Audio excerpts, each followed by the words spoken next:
Economists have really only recently turned to explaining why American Indian reservations are islands of poverty and a sea of wealth. And the explanations that have come out are the typical ones used for developing countries. If you look at the size of reservations and the resources they have, that can't be the explanation. American Indians have over 2% of the U.S. landmass. 12 of the reservations are the size of Rhode Island. They have billions of dollars worth of resources. The main reason that these lands and resources are not more productive, I think, is the structure of bureaucracy that governs them. These lands are held in trust by the federal government. That means that the Bureau of Indian Affairs must determine when and how the lands can be put to productive use. It's often owned by multiple heirs. Sometimes even 1,000 or more people can own 160 acres. And then finally, these lands, because they're held in trust, cannot be used as collateral for loans from banks.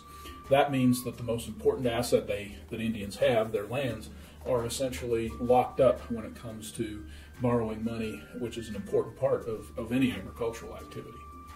There is some good news to the north. In Canada, a proposal is likely to go before Parliament this fall that will allow individual bands to determine whether they would like to have private property ownership on their reserves. We've been in contact with Manny Jules, a former chief of the Shuswap Band, First Nations in Canada, who has proposed this change. On his reservation, they have some long-term leases, which are effectively allowing lands to be taken out of bureaucratic control from the federal government. The legislation proposed in Canada would expand that. I was in Kamloops, British Columbia earlier this summer to visit Manny and his reserves.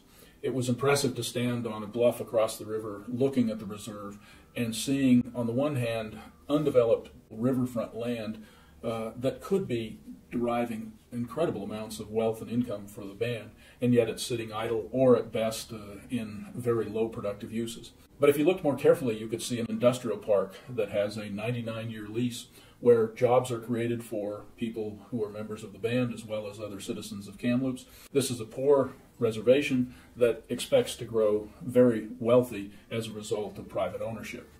I think that if this law passes in Canada, it will set a precedent for how other Indian bands in Canada will operate their lands and in fact give us an idea of what we might do in the U.S.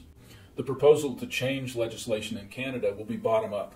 The tribe or the band will take a vote and decide if they want private property rights. The federal government cannot impose this on the bands or tell the bands they can't have it. For too long, we have treated American Indians, First Nations in Canada, as if they need to be guided from above when they're fully capable of determining their own lives and well-being.